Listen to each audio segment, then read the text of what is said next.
Finally, we have reached the top 5 of my favorite Ghibli movies of all time. So let's start with the thumbnail, obviously, Kiki's delivery service. So the thing that makes Kiki special is that even though it has the usual Miyazaki formula, which is basically protagonist who's a child, usually a female character, happy ending and story that makes no sense, I mean, it's a formula, but all of his stories are different, even though they have these criteria in them. And even still, Kiki is such a beautiful, unique movie that I've never seen before. The movie is about this girl named Kiki who is a witch. And she moves out of her home for the first time and goes live her life in a completely different town. So in this universe, like witches are rare, but they are accepted into society, and they are seen as this fascinating, powerful kind of individual, right? And I really love this movie because I feel like the first time that I watched this movie, I was a teenager, and seeing this little girl move out of her house and live her life, it really stuck with me because it was in a time where I was trying to physically and mentally prepare for that lifestyle, as well as, oh my god, one day soon that's going to be me and I'm going to be moving out of my house, right? And what I think is interesting about Kiki is that she is doing this as a child, right? You don't see that in the real world, but in this world, children, they can move out. It's almost like fucking Ash Ketchum with Pokemon, right?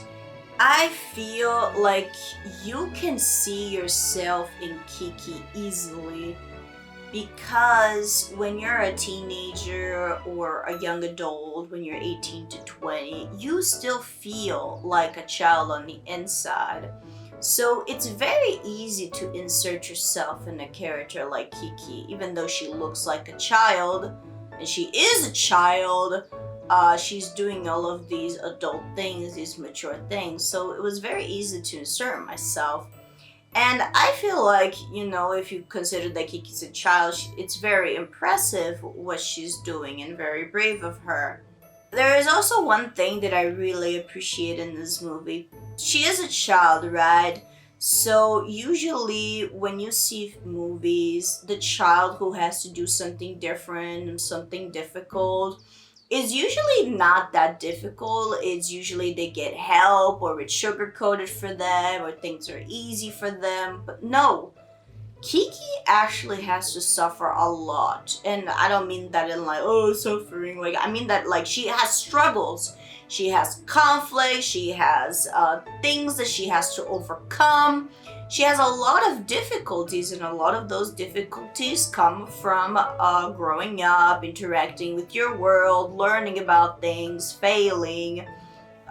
Because the way that she makes money, right, is through this delivery service, right? And she learns a lot from this experience. Sometimes she doesn't have money, other times she has conflicts with neighbors and people, and how people interact with each other and things she doesn't agree with. And it's just such a wonderful thing to see, her struggle, but get her back on her feet again. Nothing will tear her down. Of course, she gets sad, she gets angry, she gets frustrated. She's not a Mary Sue, she's not perfect. And seeing her fall down so many times but always stand up was so powerful to me. It was so encouraging, right? No matter what happened. I mean, maybe you've seen this GIF somewhere around in the internet before. It's a very popular GIF of Kiki's walking and she's right, and then she's oh, I'm so fucking tired. In the scene she's super depressed, right? But she's a fighter, and I really love this movie for that. I feel like it's such a powerful, strong message to give to young adults and teenagers. And for the time that I watched it, it really left an impact on me, and it really did something. I mean, there are some elements in the story of Kiki that don't make sense, but that's expected when it comes to the Miyazaki formula, right? And like I noticed, like at that time, like this is the movie where I started noticing also that Miyazaki doesn't explain everything or a lot about his movies, right? For example, there is a point where it's not really spoiler, but not super spoiler, but the Gigi the cat, there is a point where most of the movie he was talking, but in the third act he just stops talking.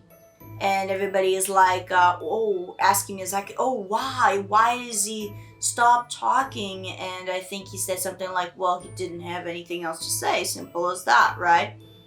So not everything needs a why. Not everything has a because. And at that time, it really frustrated me. But now I appreciate it a lot more. And if I may talk about something else that I really like is the city in which Kiki lives. I think it's absolutely beautiful. I mean, Miyazaki is really great with defining his settings, right? And this movie is just no exception. I talked about Poppy Hill before. That was a horror movie, but this one is just even more pretty. Like, so Kiki lives on top of this bakery, and I really love the bakery. Like, you can almost smell the bread. You can almost like taste the bread. I know it sounds kind of weird, but it's just so lovely. I really appreciate this movie a lot for what it did for me, and I feel like a lot of people love this movie. It's a lot of people's favorite Ghibli movies, aside from the usual Mononoke and Spirited Away. A lot of people love Kiki's Delivery Service, and it's not my number one pick, but it's definitely top 5.